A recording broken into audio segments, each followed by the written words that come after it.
got me stranded like a branch in the wind. Tell me what you long for. Oh, I want what you want. It's May of 2019, and WildChild has finally arrived in Nassau, the Bahamas.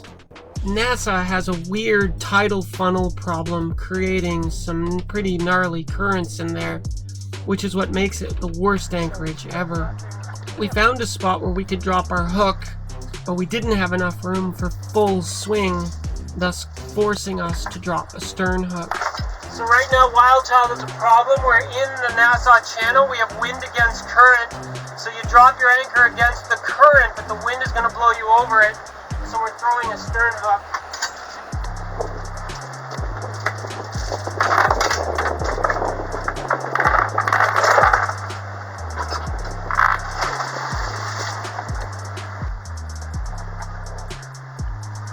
I've been in situations like this before, and usually a stern hook is enough to hold you. It's a simple solution to the problem. But in Nassau, we're in 25 feet of water. It's a very coarse sand.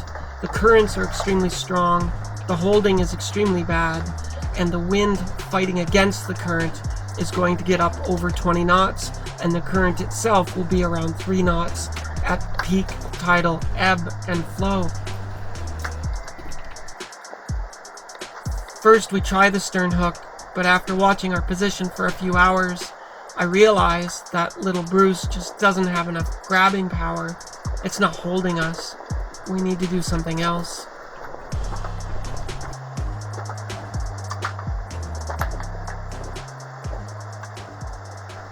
So the big question is, why is Nassau the worst anchorage ever?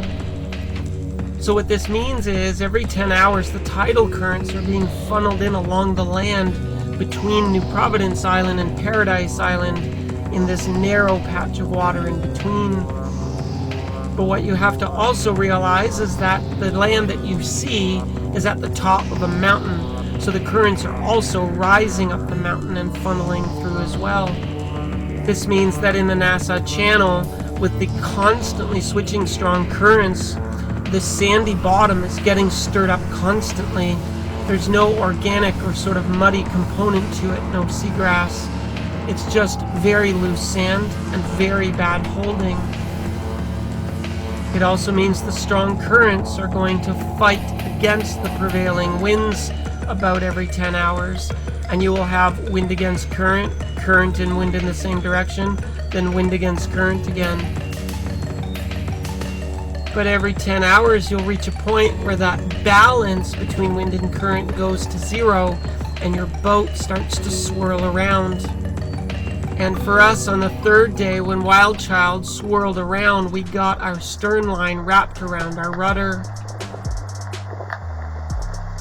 Eventually, I had to switch out our little 8-kilogram Bruce anchor for our big 22-kilogram Bruce anchor, and we still dragged anchor several times in the next few days, and we watched many boats drag away, especially catamarans, because when they get sideways to the wind from the current, they have enormous windage or pressure on their anchors.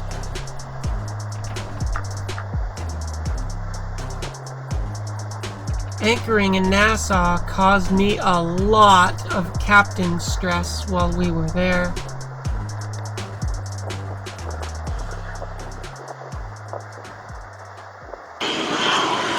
So WildChild's currently hanging off the Bruce hook off the rear bridle harness.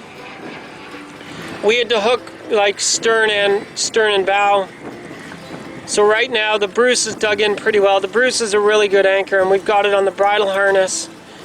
When the current changes direction or the wind changes direction, then our relative position between the two anchors will move, but the position of the boat relative to the neighbors won't change. So we got a boat beside us here with a lovely black dog on it. And there are a couple of boats in the anchorage, but not so many. A good sign that something's up is when you see a catamaran sideways to the wind at anchor. and the boat beside it facing into the current. If the ketch and the cat are facing different directions in an anchorage, then you know that there's going to be a current and something's up. Because the cats pull sideways to the wind, but with very little keel, they don't really drag to the current. Where that ketch up there probably has a big keel and it's being held pinned by the keel in the current. Remember I said WildChild's hanging on 2 hooks right now. You can see the main hook, the Rockna, is actually way to the left because hanging on the front and the back, the boat pulled sideways this way. So we got the Rockna over there, and then the Bruce is kind of back there as we've come sideways on them. As the currents and the winds change, so will our relative angle between the two anchors, but it isn't going to move a lot. Bruce is a really good anchor. You can trust Bruce. So WildChild's anchored at Nassau, and this across from us is actually Club Med. This is million dollar tourist money here. It's called Paradise Island. It is just extremely touristy. Not touristy, more like wealthy tourists get to come here.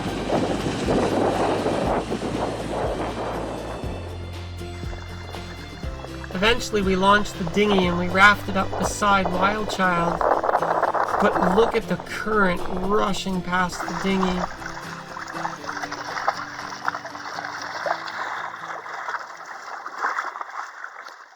So we brought WildChild in around behind the yacht club and just pulled it up on the beach. 2 girls with their mighty muscles dragged it up the beach at high tide, and of course, because it's, you know, Nassau, we have cable locked it to the fence. And you know, the dinghy engine gets cable locked to the dinghy as well.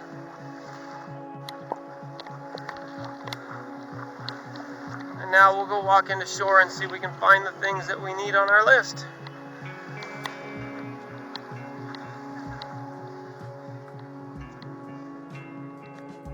How cool is this, Fort Nassau?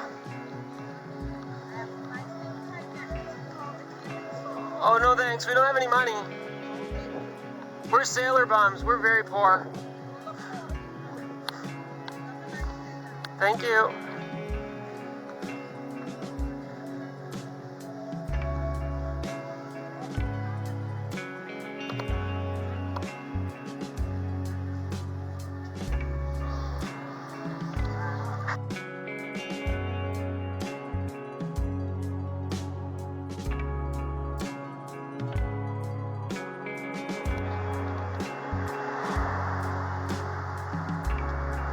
Despite the horrible anchorage at Nassau, the real reason that we're here is because it is the biggest city with the best opportunity for shopping.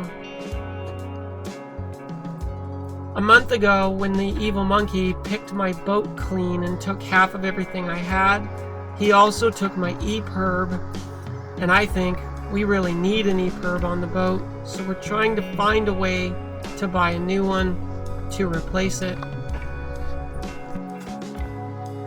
We do find a marine chandlery, but hey, this is the Bahamas, and everything in the Bahamas is ridiculously expensive. But despite this, there is still no EPIRB available on the island. No way for me to solve my EPIRB problem.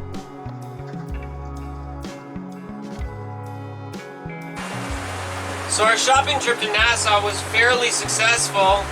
It was only $6 to get ourselves a hand line. I'm stringing it now with braided line, blue braided line. We got almost everything on our to-do list, but the EPIRB, that just seems to be something we cannot solve in the Bahamas.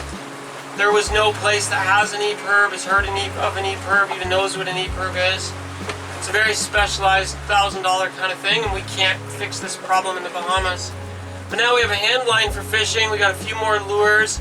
We did find a replacement pump for the holding tank, the gusher pump. So we found a replacement gusher pump, so when that goes, now we have the spare parts to replace the membrane. So all in all, our time here in Nassau, it's a bad Anchorage. WildChild is holding.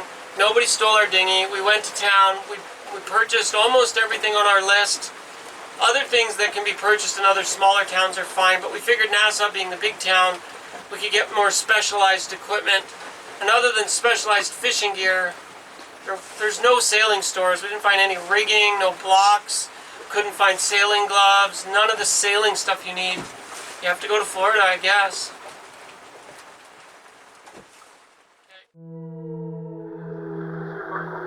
Okay, are we recording? Yes. So, you guys thought that sailing was all fun all the time. We're at anchor in Nassau. We were on a bow and a stern anchor when a squall came through, and the stern anchor, we were ass end of the wind, and the boat started rocking. It lifted the stern anchor. The stern anchor dragged 250 feet downriver. The Rockna was set against the opposite direction. All hail Rockna. It turned around and reset itself. But all of a sudden, as we're getting ready to go to bed, we get an anchor drag alarm. We run out to the deck. You can see we had to pull the Bruce up, which dragged 250 feet underwater.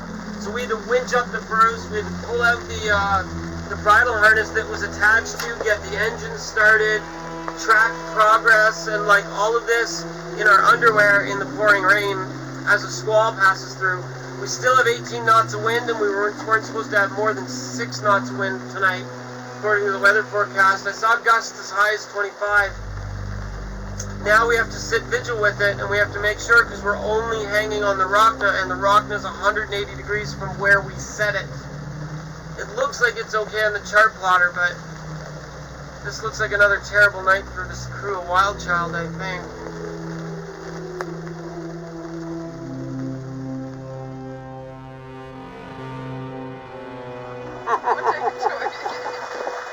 So I'm not the only soggy rat out here. The good news is my fabulous crew, Alina, ran up to the helm with me.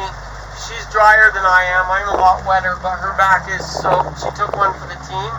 And together, the two girls just worked the problem and solve it.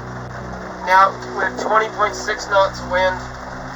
Now we have to sit and babysit it. Engine running. If things go bad, we have no ropes near the propeller. If things go bad, we have to react. It looks like the Rockna's holding, so can we trust it? I love the Rockna, but, you know,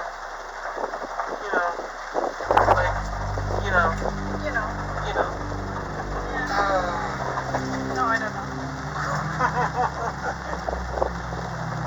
Look, she's in a funny mood. That's fabulous. You know, for two girls under stress in a stressful situation, we still get along just fine. And we can still joke and smile and laugh. 20.4 knots wind. Is that what you're saying? So just to show you guys, our Rockna is over here about 116 feet away.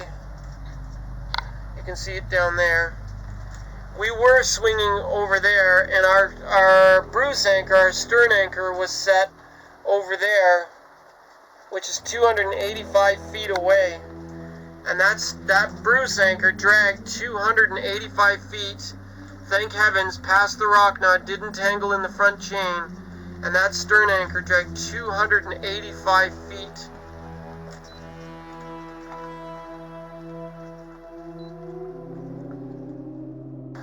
All hail Rockna! All hail Rockna! God bless the Rockna! Yay! Hail Rockna!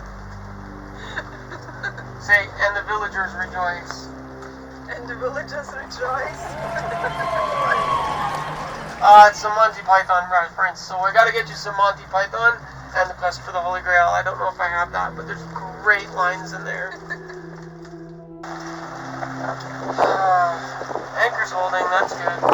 You guys want to sit with us for the next 2 hours? You want me to roll for 2 hours? You can watch us standing vigil for 2 hours? No? Is that boring? Yeah. Alright.